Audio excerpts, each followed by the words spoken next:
The snow was blinding, but the sound was impossible to ignore. A desperate, rhythmic scrape against his stone threshold. Elias Thorne, a man who lived for the silence of the mountains, froze. This wasn't the wind. It was a knock from the wild. When he pulled the door open, he didn't find a predator. He found a mother. A massive gray wolf, fur caked in ice, her leg shattered by a hunter's steel trap. She didn't lunge. She just held his gaze with a terrifyingly human intelligence. It was a choice. His instinct said danger, but his heart saw a miracle in need of a harbor. Elias Thorne stood in the doorway, the biting Oregon wind whipping past him into the cabin. Before him stood a predator that could end him in seconds. But Luna didn't lunge. She didn't snarl. She stood there, her breath hitching in the sub-zero air, blood staining the pristine snow beneath her mangled paw. Elias's mind raced back to the dirt-filled trenches of his past.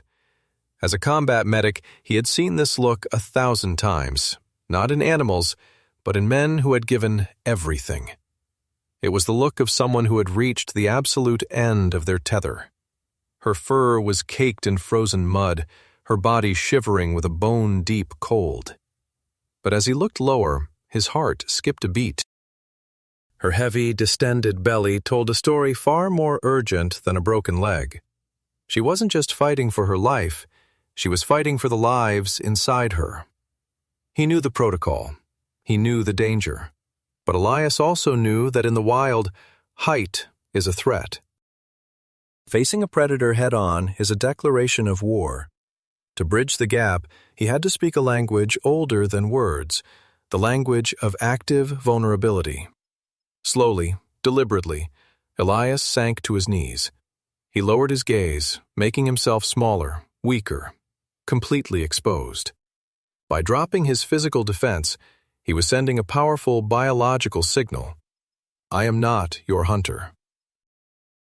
I am your harbor. It was a gamble of the highest stakes. For a long, agonizing moment, the only sound was the howling bow tweet. Luna watched him, her intelligent amber eyes searching his face for any hint of a trap. Then, the tension broke.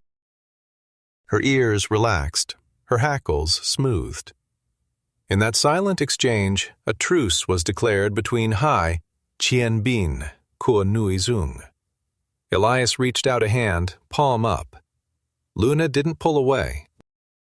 With a pained, shuddering effort, she stepped over the threshold, surrendering her wild pride to the only man who could save her.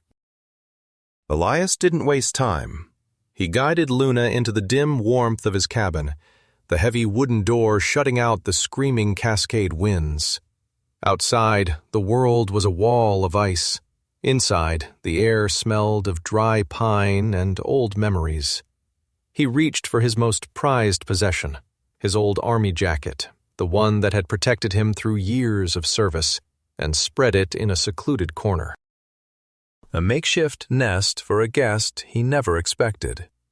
Luna collapsed onto the heavy fabric, her breathing coming in labored, rhythmic huffs. The steel trap on her leg still bit deep, but a far more powerful force was taking over her body. The first contraction hit her like a physical blow. Her muscles coiled, her claws scraping against the floorboards as she endured the dual agony of the wound and the birth. We often think of wild animals as purely instinctual, driven by a need to hide in the dark solitude of a cave when they are most vulnerable. But Luna shattered that stereotype. She had passed dozens of hidden dens in the forest to find this specific door. Why? Because in her intelligent desperation, she understood a truth many humans forget. A cave offers only silence, but this man offered a harbor. She chose a stranger over the wild, betting everything on a truce with her greatest enemy. It was a staggering display of a mind that could weigh hope against fear. The hours blurred into a tense silence. Elias sat across the room, his medic's hands ready, but his mind knowing this was her battle to win. He dimmed the lamp, casting a soft, warm glow over the corner. Luna's body surged with one final, powerful spasm. She let out a low, shuddering grunt that seemed to shake the very walls of the cabin. Then, the miracle happened. A tiny, wet, dark shape slid into the world. The alpha cub. Small and fragile, but its lungs filled with air immediately. Instantly, Luna's exhaustion seemed to vanish, replaced by a fierce, maternal drive. She twisted around, her rough tongue cleaning the newborn, bonding with the life she had nearly lost. The savage predator had become the ultimate protector. In that quiet room, wrapped in an old soldier's jacket, a new legacy had just begun. A full year passed. The memory of that snowy night had become a quiet source of strength for Elias in the long, silent months that followed. But the Cascades are as unforgiving as they are beautiful.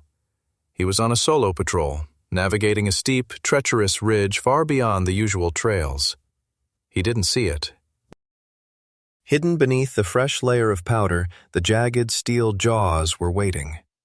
A sickening snap echoed through the silent forest, followed by a burst of white-hot, blinding pain.